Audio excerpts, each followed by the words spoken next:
Sound is important in films because it delivers the intent, the emotion of the filmmaker. Even before there was sound in picture, we had a piano player off to the side that would tell you the emotion of the film. In a movie, you could take the picture away and you're left with sound, and that sound could still deliver the story. You would be able to judge the emotion just from the music or the sounds that you're hearing. Radio dramas did it all the time.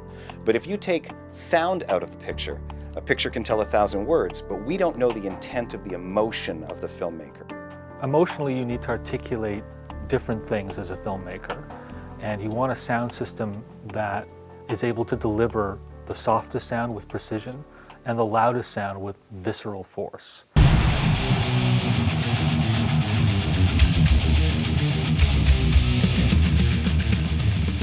Well, dynamic range is the level of which we're able to, the difference, I guess, between the loudest sound and the quietest sound that can be delivered. At IMAX, we try to deliver the widest dynamic range possible.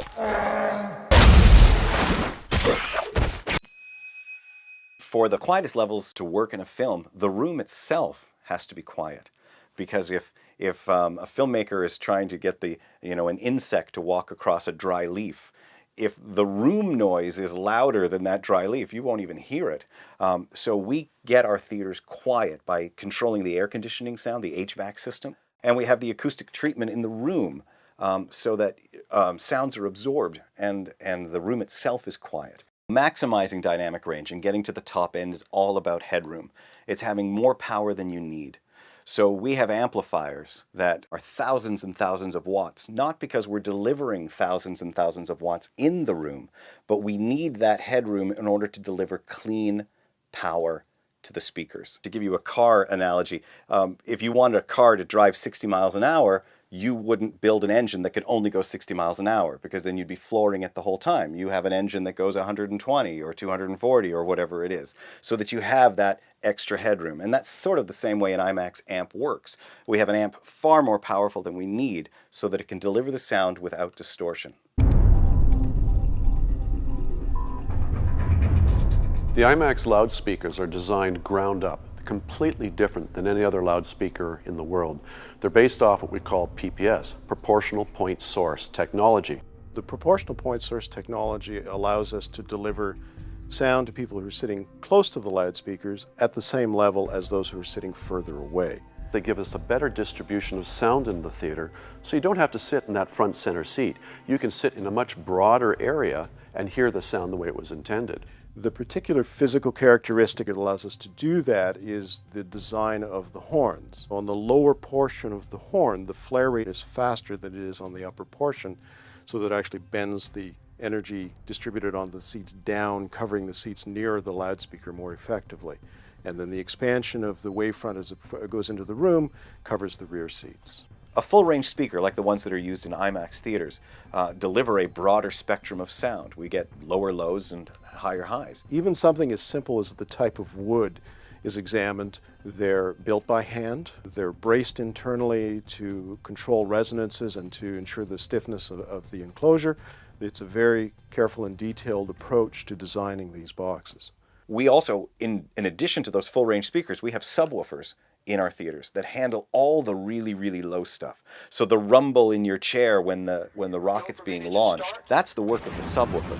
And we go down to about 23 hertz quite comfortably, while a THX system would stop at 40. That full octave is what makes it real.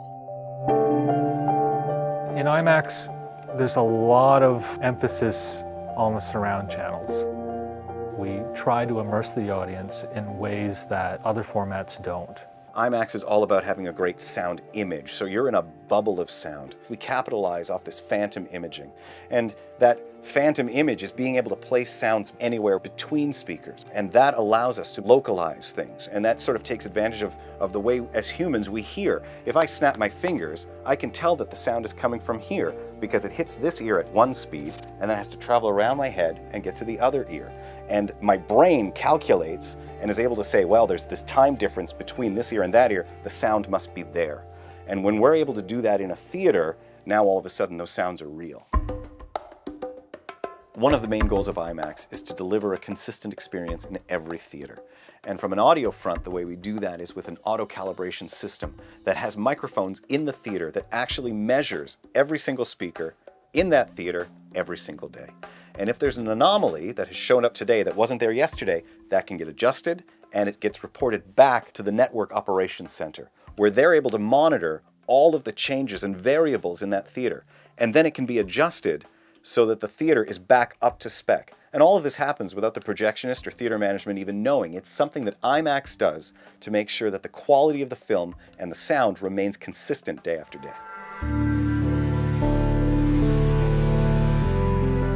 When Hollywood content is remastered for IMAX, we deploy the DMR tools, which is about converting both picture and sound for display in IMAX theaters.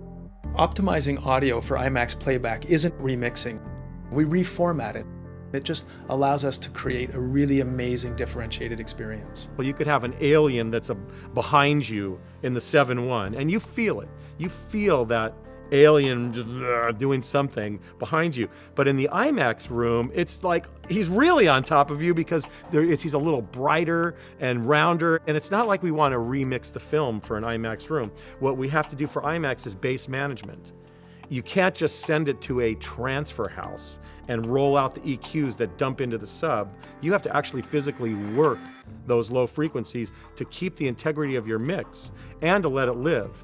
And it's cool because you can open it up a little bit and get that midnight screening, IMAX theater 3D for guys that are like fans that are waiting and they're there. I'm going to see it in IMAX, and you want to give them that extra juice. You want that extra beef down low. If you can get a little more, we err on the side of just a little bit more. I love cinema. I love IMAX. I love that I get to work and make a big noise. So, I want that bottom end. I want the clarity of that.